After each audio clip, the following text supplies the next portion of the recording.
live life differently. I stopped drinking, started talking differently, started really being intentional about what I allowed myself to see, read, listen to. You start speaking differently. Yeah. And then for me, he became my why. So now I'm no longer, because initially it was like, hey, I want to be famous. I want to get the bag. Well, you get those things. That stuff is it's not fulfilling at all, right?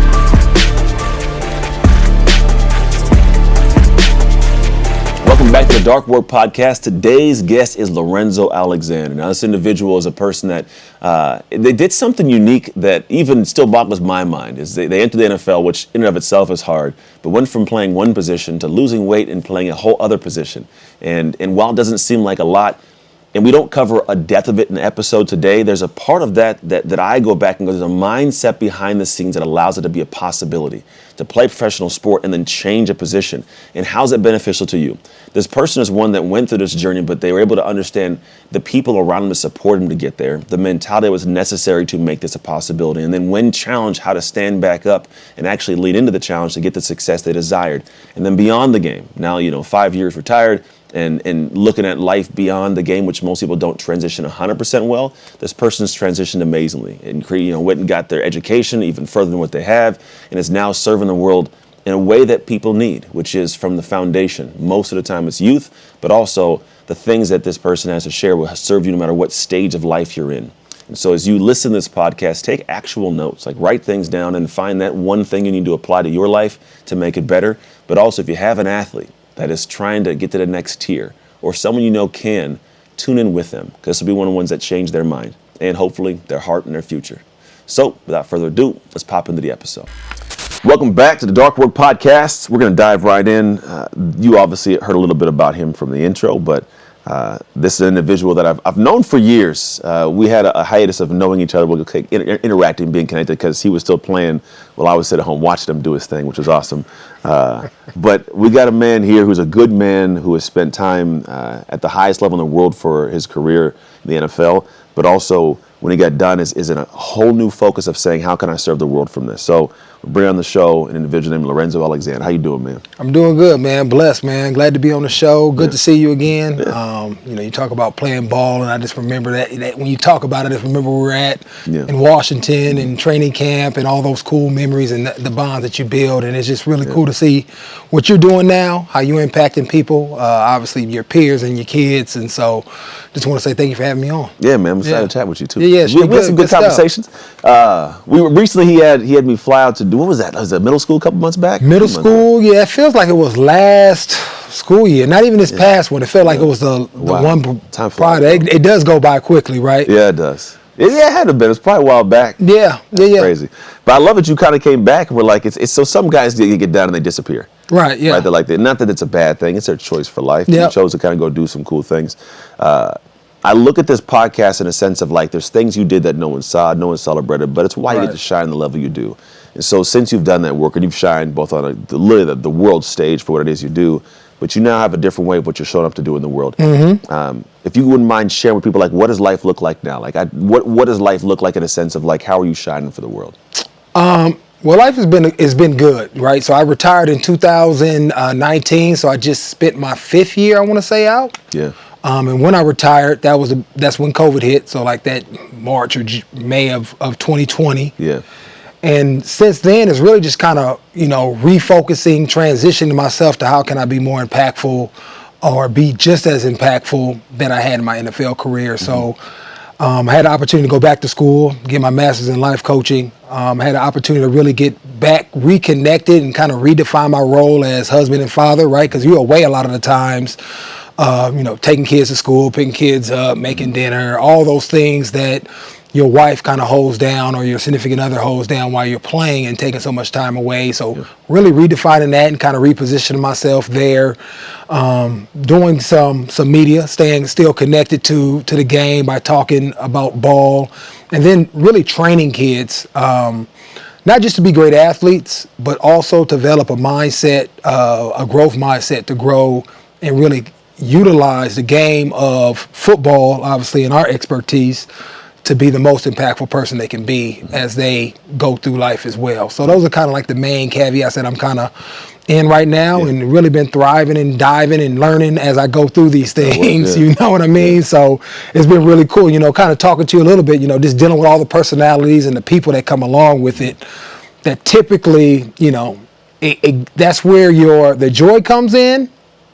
And that's where a lot of the hardships come in as well. So just learning how to manage all that and move forward. I tell people that the best and worst part of this world is people. Yeah, it's just like the best thing, and it's also the worst thing to deal with. Yep. And obviously at high levels. And I love that that's what you're kind of coming back and doing and giving back and like pouring out. Usually people that value something the way you do, right? The sense of what you're choosing to give back, it's because you learned its value. Right.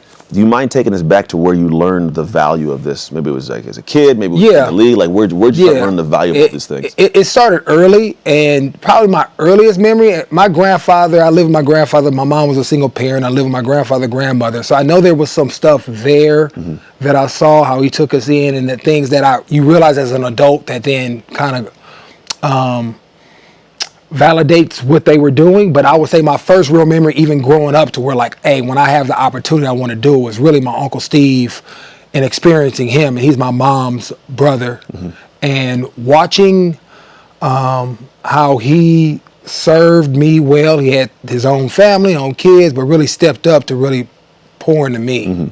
And so watching him and how he moved really helped me grow. And so, single parent, Oakland, inner city, low income, how do you navigate that space without falling victim to the street? And seeing a lot of guys, a lot of people that were more talented, whether it was athletically or intelligence, kind of just fall to the side, but him stepping in and really helping me navigate that as best you can without, ever having to sell drugs or steal or gang bang and really move forward. So watching that, I think, really galvanized me. Really helped me grow in a lot of ways, seeing that adversity, not having stuff, being clowned about what type of shoes or clothes I had on, right? The things that you try to hide and put away. And I was even talking to my daughter the other day, I was a bigger kid, fat kid. You were D-line when I knew you. Yeah, right. I was 315 at one point. Were you really? Yeah. That's so wild. even having people talk about me, then you're a kid, the dozens of people clowning you, trying to hide that. I'm still insecure about some of that stuff today. She's like, why you got your shirt on out at the pool? And I'm ripped up and sexy now. Yeah. But some of that stuff still travels with me that I'm still working on, right? But a lot of that stuff, I think a lot of those challenges allow me to kind of dive in and grind and kind of overcome a lot of the things that I had to face that really helped me become an elite athlete, being undrafted and raising to the top and doing some of that because of some of those early challenges. Were you ever sliding into that? And like you for example, when you were a kid before Uncle got to you, did you find yourself floating that direction? And if so, like to the streets? No, I had support. So with my uncle was always there. So it was never a time where he wasn't there. But fortunately, I had cousins. You get around people and they see you like, okay, this dude has his uncle stepping in. It looks like he has a little bit. It's all about perspective, right? Even though I didn't have a lot, to some people I did. And I had an older cousin, and when you doing stuff and you're doing well, people want to pull you down and pull you in. I had a cousin that he lived with us for a little bit. He was older than me. He didn't have the stability that I had, but he made sure. He threatened me, and I was scared of my cousin. Like, man, if I ever catch you out here, you're going to have to deal with me, right? So I had somebody that was not allowing me to even think about it. Even when I tried to hang, he'd be like, dude, man, nah, you ain't built for this. Right, go do something else. So I was fortunate in that way where a lot of people try to get pulled in. I was getting pushed away, so I was blessed. I like that, man. It's good. I don't think I had that. I don't know what. I had a yard duty. A guy named Tim Manley was there for me. Because I was floating around doing dumb stuff, and at one point he sat me in the thing and rolled me to the front of the school in his little golf cart. He's like, hey, dog, like, you need to lock in. I can see you doing some cool things. Before that, I'd never had anybody pour into me in that positive feedback way. I was out here playing around. And then obviously you come across football. I came across it. I sucked at it in the beginning, but I think some part of what I did, what he saw, was like, you could be this, and it gave me like this seed. Was that a seed that was given to you? Were you always good at the game? Like, what was that? No, I wasn't always good at the game, and honestly, I didn't always have the work ethic that I had either. That was something that was developed later, again, by my uncle. But when I was a younger kid, I mainly played baseball and basketball. I thought I was going to be the next Charles Barkley. Right, and I was a dominant athlete. Was on the all-star teams, AAU teams, and the real AAU teams. It wasn't AAU number 5. Yeah. You know, back when we grew up, there was only one AAU team for each club, right? So competed at a high level in those sports, but football is way different. And I actually ran away from my uncle for a long time because he used to always ask me, hey, come up and get these summer workouts in. Yeah. And I'm like, I ain't going up there to run. Who like running? I know I don't like running. I'm a bigger kid. Yeah. But once I got to St. Mary's, and that's the high school I went to, that's where he coached at, I couldn't run any longer. And so I was forced to be in that space and start doing these hard things that I hated doing. And every practice we opened up with a mile. And by the time I became a junior, he upped it and said, no, we're going to run 1.5 miles. Right? Every practice. So every summer practice, this is what we started off with, right? I know we was talking about your son, right? Or your team, and they saying you running people too hard. Man, 1.5 miles to start. Then we had like bleachers. It was probably a set of 10 to 15 bleachers high. So up and down was one. A set of up and down 10 times was one set. We would do that for time, have a quick break, and we would have to repeat that 10 times. Come off the bleachers, then you had to run 2 400s. This is linemen. 400s, right? So then we would run 400s. If you didn't make your time, we had a third one. And then after that, we would pull sleds, squat, all in the same workouts. You got cats pass out, but I went to a small high school and we had to train for that because we had to play both ways. So you can't train normal to do something that's not normal, right? And so this just every day. So we had that 3 days a week. And so that's what we would do. And then also I would drive out to, and it was a group of us. So we talk about friends, having the right people around you. Yeah. We would drive out to Fremont, which is probably about 45 minutes from my high school. We would do a workout 3 times a week as well, and then I would come and do my uncle's workout. And so you just had to be, built different to do special things. And so that was part of the grind. 45 minutes there, 45 minutes back. Yep. And and he didn't care that you worked out before. You still got these times, bro. He would know I just worked out. I don't care. Don't matter. That's a difference. I love this. So for me, this is like where the root for my dark work concept, bro. Like when I was 15, I had this window between freshman and sophomore year where that's kind of what I did. I was driven by myself. I had nobody guiding me. I would work out by myself. I'd lift by myself, run routes by myself, catch footballs. Me and Joey Garcia. Okay. Used to go throw the football in middle school and then like in high school. But that was the only place that I had that same kind of dig. But it hardened me. And I'm assuming it was part for you too. I'm going to dive into this. But for me, when I got to the next season and I got to football, like I knew what I did. You didn't get to beat me. Like there's this whole mentality of I've done too much work in the dark to lose in the light. Right. And so I had this dog in me that like if I knew you weren't training like I was in the off season, bro, I'm about to murder you. And if you beat me, let's go again.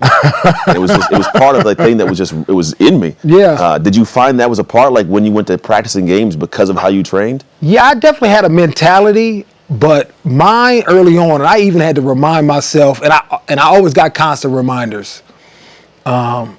Just the humility, right? And some people don't like the word humility because of what it actually means. But you can't think of yourself as, even when you put that work in, you still got to respect the other cat because he put some work in too. Yeah.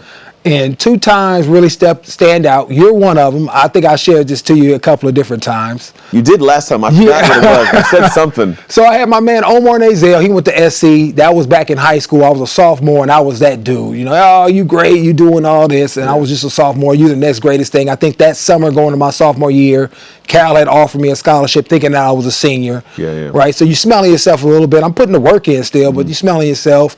And this dude was going to SC. He was a senior. Man, was running like 38 toss. I had to try to reach him. He was outside backer. This dude literally put his hands on me and knocked me back 10 yards into the running back's lap. Right? So having that moment that humbled me, even though I put the work in, you still have to respect your opponent and can't assume anything. Right? I got to have a certain mindset when I'm about to go attack him. And then 2 was with you.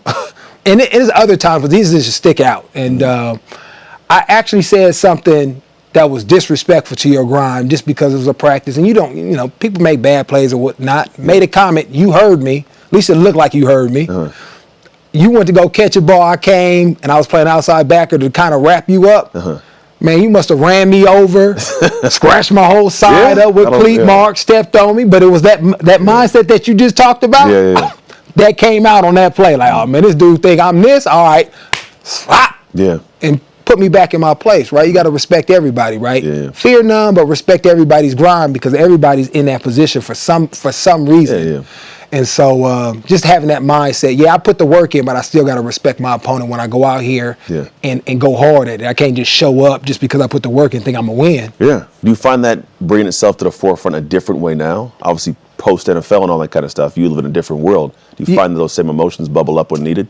I try to not allow myself to even get there because I've learned from past experiences. When I find myself drifting, I kind of bring myself back in. Even if that thought comes up, right? Learning how to arrest my thoughts and like, no, I'm going to respect this moment. And so now I have to do that as I've transitioned. I can't just rest on, oh, he's an NFL player, or he's done X, Y, Z, right? You have to continue to put that work in, grind, and make sure that you attack every single day. Yeah, so for sure, I use that same mentality. What is it? So this is the one thing that I find people asking all the time. You know, you played the NFL, what was it like? You know, and there's the conversational questions, and they go, well, how'd you do this? Yeah. And for me, it's such a clear line if I go, well, I played at this level, and then, you know, because of how hard it is to get there and then stick around and manage these things, I go, there's an intangible, the way I think, the way I function, that when I can get your information and your skill set, I'm a better person with it. Right. In my mind, right? Yeah. It's kind of like if I give a baby a hammer and say, build a house, not going to happen. Right. A construction worker hammer, he's got it, right? Yep. When you look at what you do now, do you find that you bring these traits, the work ethic, perspective, like does that carry over and help you? It has to. And I think that's why a lot of guys struggle. And so I've always been told at a young age, right, don't put all your eggs in one basket, right? You're more than a football player. I went to University of Cal Berkeley. I wanted to be an engineer. I had certain goals that was outside of the game, and I just didn't find my value in the game. Right now, it's helped cultivate me. The game has helped increase my value. When we talk about building these characteristics of whether it's grit, resilience, right, emotional IQ, things that has allowed me to be able to do, being disciplined. That yes, I have to carry those things because it is me. It is who I am. I didn't leave those with the game, and so I've watched other people struggle with that, and I've learned from other people's transition that moved before I did to make sure that I take those things with me and apply it to the next thing that I'm doing. So whether it's my marriage, right, being a father, whether I'm in, corporate America or I'm coaching or I'm on the radio, when I bring those things with me, I'm going to be just as impactful. What we get caught up in is the feeling, right, our emotions. And there's nothing that's going to ever compare to me slapping a cat.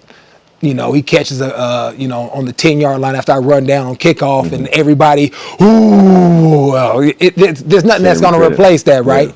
But the impact is still the same, if not better, because now I'm impacting other people as I carry those characteristics, those skill sets throughout life. So how do you take those, because obviously you do coaching, right? You do life coaching, you're guiding people now. How do you find yourself trying to instill that in people that didn't have that background? Because the ideas have a similar mentality to you, but that's not easy because they don't have that experience. It's not. And I deal with a lot of younger folks, and even with my own kids, because they have a different reality than I did, right? They have options. I didn't have no options, I get it. I wanted to go to Full school. pantry. Right? Look at my kids. I go, I hate to get everything. Bastards. I had to make stuff up, right? Be creative with food, as you talk about.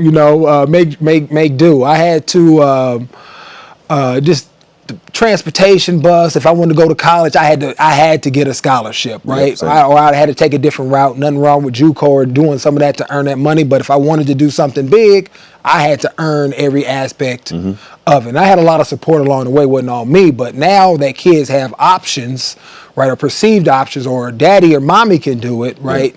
That mindset you have to be. So you have to create an environment where they have to understand, well, I'm here to support you, but this ain't like a lifelong thing, right? And so you have to paint that picture for them and use, or sometimes even manifest hardships. And that's why I love the game of football. I get it. Right? Football does that for you. Yes, you're on a team, but you got to go against that dude one-on-one. You're going to see him, that receiver DB. You're going to see that offensive line DN, right? It is a one-on-one matchup within the context of having a supporting cast around you and really utilizing the game to help them understand those things. And also to let them know, like, I'm not paying for everything. Your parents aren't going to be doing everything, and using these examples to help them really understand it. And if you want to be great, these characteristics are going to carry you through life. I agree. So it's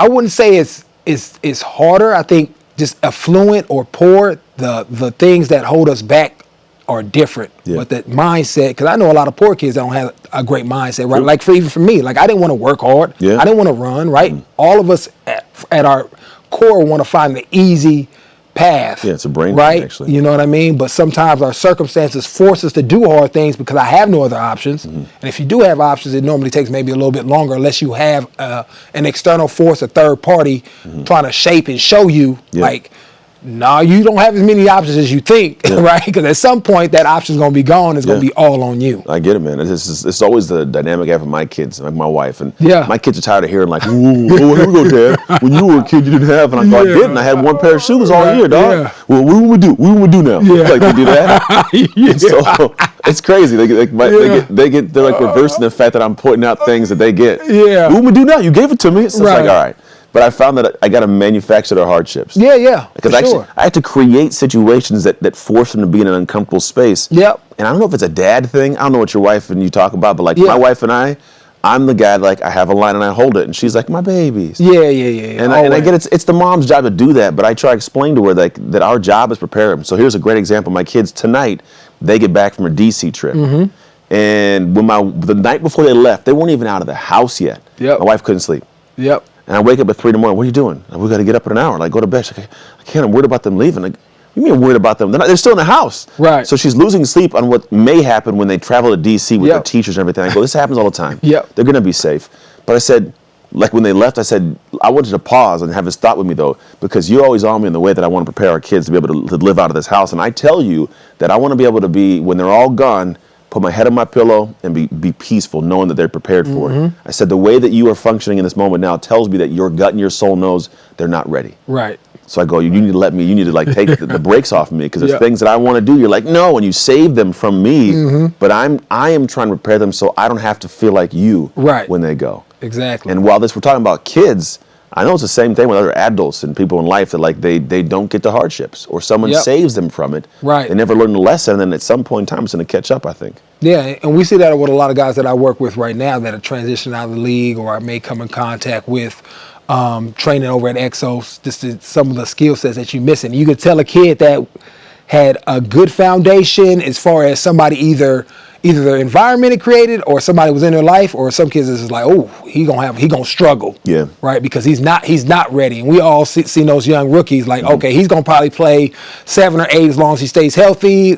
He may get 2 or 3 years depending on when did you get drafted? Oh, 7th round. Oh yeah, he's gonna probably be gone after training camp, right? Yeah.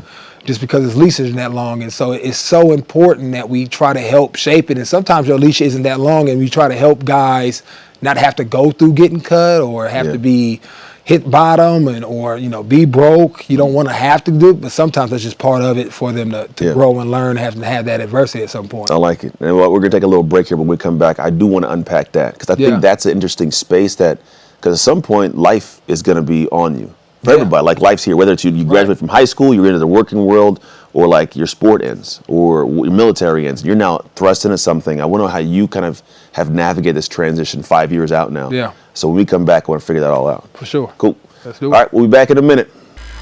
Where are you falling short of your full potential in life, and what is it costing you? See, one thing we rarely measure is the cost of our inaction. See, there's so many things set for your life that if you don't lean in and get them done, they're going to pass you by. And the truth is, it's not because you don't know what to do. It's because you are not at the level to do it. You cannot attain or sustain a vision for your life above your current identity. But what is your current identity? What should you do to make a shift in that identity? Well, the goal is you have to do the dark work, but the right dark work. To figure out where your identity is now and what dark work you must do, go to darkworkassessment.com, take the assessment, and let it clear the path for you so you can find out how to shift into your dominator's identity with the mentality of, I have done too much work in the dark to lose in the light. darkworkassessment.com, figure out where you're at. Let's get back to the episode. All right, we're back with Lorenzo. We're going to dive a little bit deeper into the idea of the fact that a lot of people hit these moments in time. I call them it's like a precipice moment, right? We're here and there's a decision to be made. How does somebody, you're looking at this person going, hey, you got this journey, you have, a lot of upside, or maybe you don't have a lot of upside, and maybe it's not a sport. Maybe it's somebody in life going like, look, the way your marriage is going, I can tell you're going to be in this for another month. Or maybe it's this kid. You said, hey, whatever you got going on, you're not, panning out properly. How do you How do you approach that from your heartfelt standpoint, your education standpoint? Right. Yeah. How do you- I mean, I think it's and I actually had one of these moments myself, and so depending on who you know, how well you know them, Yeah. what's the level of the relationship. Sometimes just give them the blunt truth, right? Going right in at it. We can't sugarcoat it. Yeah. If you talk to people that know me, I have a very unique way of challenging you. And you're like, man, is this dude going in on me? Is he Yeah. trying to help me? Right? To make Yeah. you start, I ask a lot of questions to maybe make you try to figure out the answer yourself. Motivational interviewing kind of. Right, yeah, Yeah. and you trying to feel it out, and as we going through it, you kind of lead yourself to what you need to do. Yeah. And I actually had to go through this as well. I mean, when we talk about how great I was in high school, was probably equally as poor when I got to college because the rails came off as far as the guard rails, my uncle, my mom being around. Yeah. And I'm drinking and partying and really burning the candle at both ends and end up going undrafted, and rightfully so. I was putting in work, but I was also killing myself at the same time. Yeah. And even into the NFL for the first couple of years, and it really had to hit me. And my moment was Sean Taylor passing, where I really had to start questioning, hey, I'm in the league, I'm unhappy, things aren't going as I dreamt them to be. I wanted to play 10 years. I had a boy, Tarek Glenn, that played 10 years. That was kind of like my mentor. I set my goal around him. The way I'm going right now, I don't have nothing to show for it. And I played in the league, right? Yeah. What's going on? And so you have to have those honest conversations. Now, I had an external thing made me question myself, and so I always try to get people to start thinking about, what is your end goal, and is what you're doing today going to get you to those end goals, right, or your day-to-day habits, right? So it's really no different if you're dealing with a 10-year-old, my 14-year-old is going into high school, my junior that I have in high school, or some of these young adults that I'm dealing with as far as the college or maybe young in the NFL. What do you want to accomplish in life? What is your end goal? And I'm not talking about money, because money comes and goes. I ain't talking about no house. That comes and goes. That's not legacy. That's not impactful, right? What is your end goal? What is your purpose? What is your passion, right? And when you start getting to think and start along those lines, right, then they own it. It's their ownership. Yeah. All right, so this is what you want to do. All right, so how are we going to shift it? What are some of the things you can do, right? So you go through that, again, interview, question back and forth. You help them. Maybe I'm a little vulnerable and kind of share my story a little bit and help them through that process. But it's something that I found that people have to own, even with my kids. I can't tell my son who's uberly gifted, hey, I want you to go to Alabama and this is how you do it. He can fight me every single way. Yeah, he will. But where do you want to go? You want to go to Georgia? Do you know what that looks like? No, this is what it looks like. You said you wanted to do this. Let's get up and go work out. Yeah. All right. No, Dad, why we got to get up at 6? Then you say you want to go to Brophy? Don't you know they practice at 5 a.m., right? Oh, okay, I do want to go there, right? Yeah. So you still may have some drawback, but when it's their thing and they want to accomplish their thing, I'm going to dive into it, right? Because I have ownership over it. Big piece. And so really just trying to create that framework and picture so that they can work within the context of the goals that they want to achieve. Because life is always going to be hard. Things that you want to do is always going to be hard. Whether you want to do it or not, it's going to be hard, right? You better choose the hard you want to choose. Yeah, right, exactly, right? And so just trying to help them see that and visualize that, and then support them along the way, whether it's keeping them accountable, encouraging them, redirecting them, little nudges here and there, and then trying to figure out when I need to get out the way. Because I also think sometimes coaches overcoach. I'm talking too much. Let me get words. Yeah, let me get out of your way and just kind of let you kind of maybe figure that hard thing out on your own too. Tell me where I'm at now with my son. As I'm hearing this, I'm stepping through it in my son's conversation. I heard the statement, it's to every relationship. I think it holds weight, is you can never want more for someone than they want for themselves. Yep. So I can want you to do more, right. But if you don't want it, you don't buy in the things that I'm telling you need to be done, it'll be my idea. Right. If it's my idea, you won't latch on and give it your energy. Yeah. And so there's that piece of it. But then you're right. It's like right now my son, he's going to high school. I've coached him and talked to him. And last year, my agent, actually, we still communicate. I go to camp every year in Colorado with him. He's like, here's what I do with my boys, and I recommend you do. And anybody could do this. Yeah. He says, you give the kid 3 options of what he wants to do. He says, don't think about NFL. He said he wants to do that. He's like, don't give him that. Right. He says, just take it back to a year. He goes, think about next year. Do you want to be a guy that's on the bench, a starter, best player on the team? He says, ask him to choose. And give him freedom to choose. Let him know there's no consequence, right or wrong, to see what he wants to do. And then he said, when he gives the answer, challenge the answer. Make him come back and give it again. Right. So I did it with my son. I go, hey, what do you want to do? He goes, I want to be the best on the team. I said, okay, you said that. Sounds good. go back and think it through again. I told him, I was like, I need you to go back. Right. So I gave him another hour to think through it. I said, because here's why. This is not my choice. This has got to be your choice. I don't care what you do. I'm going to love you regardless. But I need you to realize that if you choose something for me, because you think I'm going to like it, we're going to have a problem. Right. You're going to have resentment to me because I'm going to have resentment to you because you're not following what you said you want to do. Right. So he goes, I want to be the best in the team. Okay, cool. He came back, what he wanted to do. I said, all right, what does that look like? And we had him think it through. What do you mean, Dad? Well, what is that person like? What is it when you look at the best team? What are the traits? What are the characteristics? Well, they're the fastest, and they're the strongest, and then they show up. Okay, we had a list of what they do. They catch all the footballs, make all the tackles. Yep. All right, cool. So for everything they did, I said, well, what do you think they have to do to get good at that? If they're the fast on the team, what do? They train for speed. Okay, if they have the best hands, what do? Well, they train their hands. If they're the guy that's knows the playbook, what do? They're watching football. Right. So I had them write down all the things, and I go, so this is the things that the person that you say you want to be does. Let's now do those.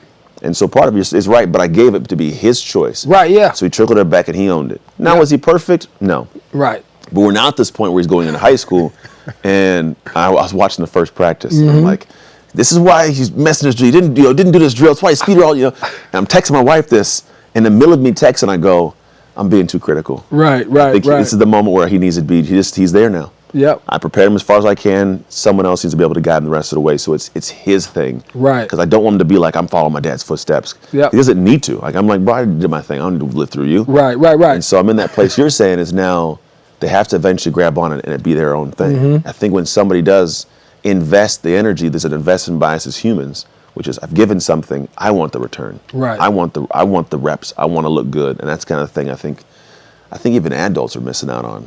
Yeah. Yeah, No, that's real. I'm with that with my daughter more so than my son. He kind of dives in a little bit better. Yeah. But to your point, and I've had to go a little bit different route because she hit me with, I don't really like sports, but she likes to play. She wants to participate. Yeah. And so, which is fine at the end of the day, right? But we still want, how you handle some things is how you handle everything. So if you're going to do something, let's maximize whatever your talent is, right? Yeah. But she also wants to be a lawyer. Right. Okay. I said, okay, great. Where do you want to go? Harvard. Oh, wow. Okay. How you going to pay for that? Right. Oh, loans. You really want loans coming out? Whatever. You know how much it costs to go to Harvard Law?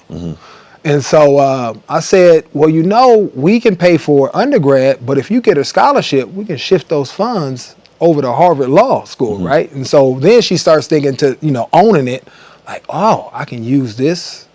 Be great here as a vehicle so I can pay and do other things that I actually really want to do. Yeah. And so even like some of those things. So it may not be that the thing that we want them to do may not be the thing that they love. Even, and we can take it down to, hygiene, being able to cook, all those things, right? That may not be the thing that you love, but that ultimate goal that you want, being a great dad, being a great husband, being able to help in that way. If you can cook and know how to clean around the house, that's going to allow you to be, or help you be a better dad, right? Yeah. Better husband. So that same thing as far as sports. You don't have to be a great athlete, but let's maximize it because you want to become a great lawyer. So you have this other opportunity, whether it's Harvard or not, but you can do that by utilizing this gift that you've given. Yeah. And then in the journey of doing that, she'll be given her crucibles. Right. Which I think we all have to have. There's something to that's going through a really difficult, broken down moment in time. Yeah. Not that I wish it on my kids. Right. No, I do. I mean, because I think you need that. Because that's what life is going to throw it at you But when I'm not there. I don't need to end up in jail. But I want them to live in that fire a little bit. I want them to go through hard things. And to your point, in a controllable way where it's not life and death. Yeah. But they have to be able to experience that, go through it. And so when it comes up later in life and we're not there to safeguard it, they've experienced hard. They know how to fight through it, right? They've built up the mental toughness and the resilience and the character to really go through it and thrive through it and learn through it and impact people while you're in this hard time. Yeah, and then having you in the background, be able to help guide. That's a big piece of it too. Is having somebody that can sit back and with the right, perspective, know when to dive in and when not. Right. And we didn't really dive too deep in them. I want to go back to this spot because I think this is where it provides insight as to why you do what you do now or how you do it. But when you were in that space where you said, the moment Sean Taylor passed, I was in the same team, in the same space, and then you started making a choice because I don't know when the transition went from you being 315 and a D lineman to becoming a linebacker. So but something happened. Where were you in Washington? 07. Yep. Okay. So you were there for the Sean Taylor passing and all that, right? Yeah. So So 07, I still was a big dude. I started going through the transition right after that in 08, 09, 10, and it kind of gradually I moved from interior D tackle to defensive end to standing up to off the ball. Yeah.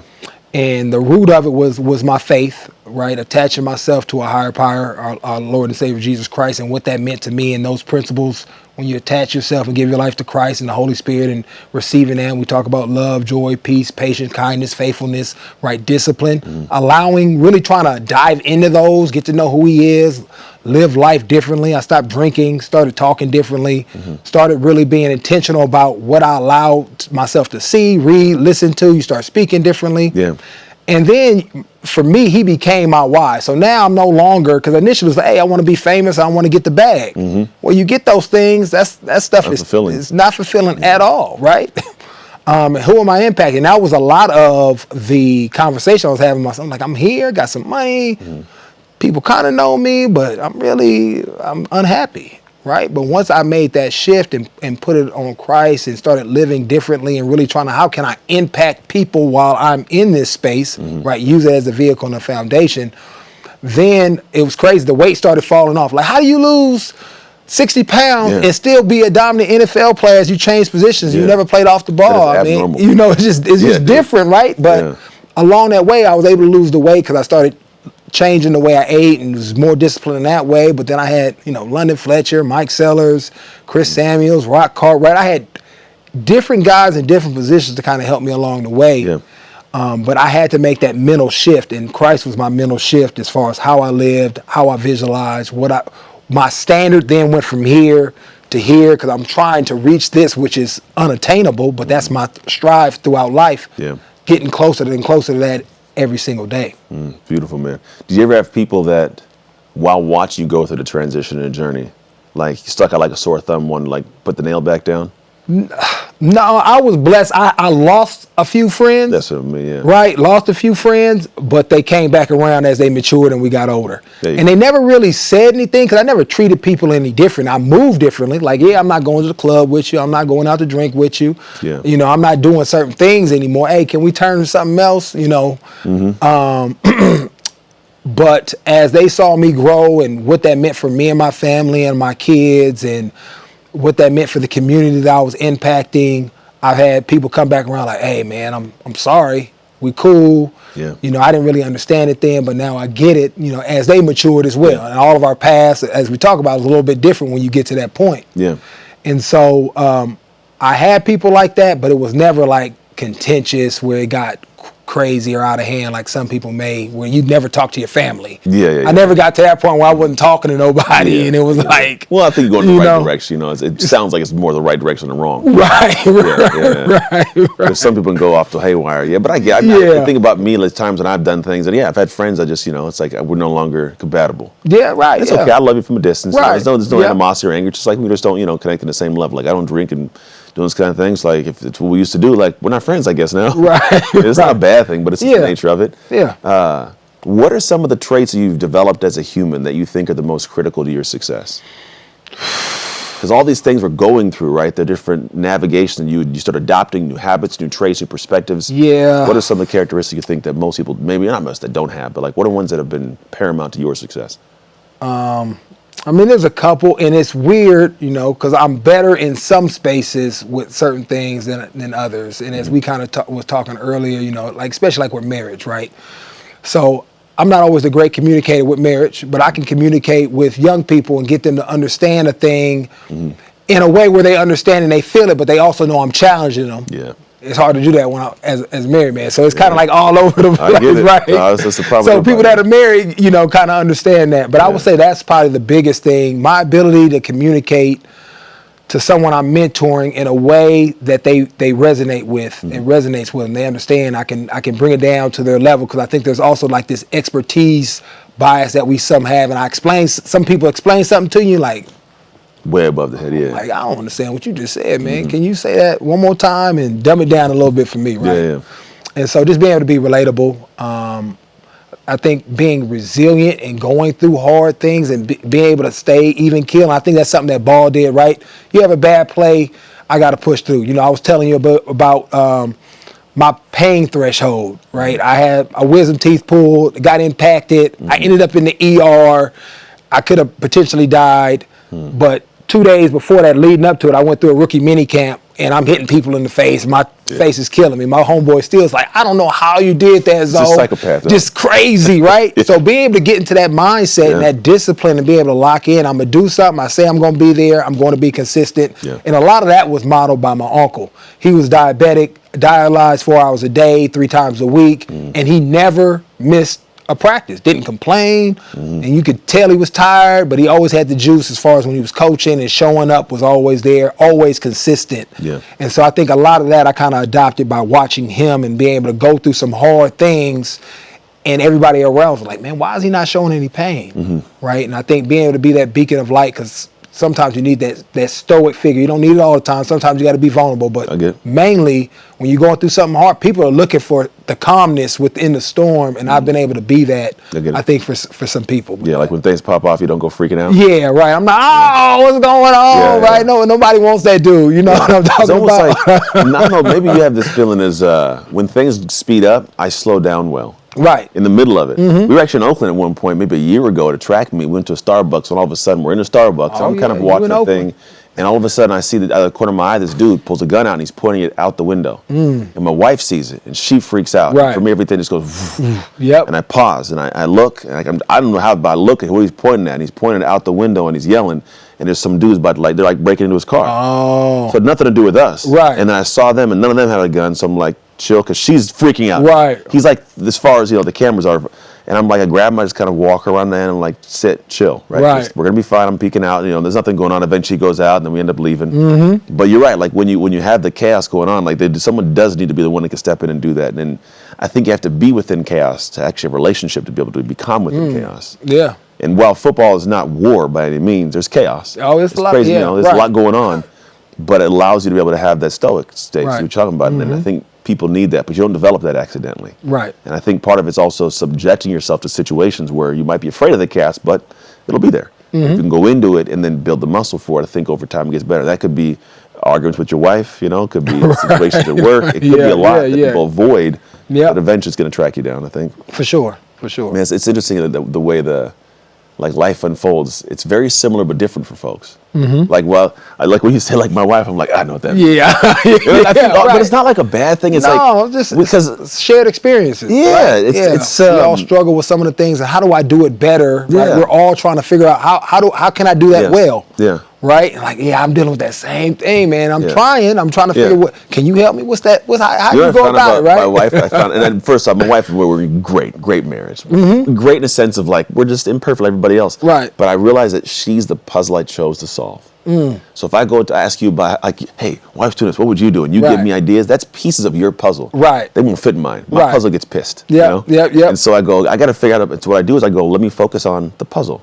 So I ask the puzzle the problem. The puzzle can't communicate it sometimes. After a while, I figure it out. I go, oh, that's what it is. The idea is like this dynamic of navigating it. But I think there's a journey to all that, which is you don't avoid the hardship. Right. You focus on what it is, you lean into it, right? Yeah. And in that, you find out who you are, but you also find out the answers you need to be able to do things better.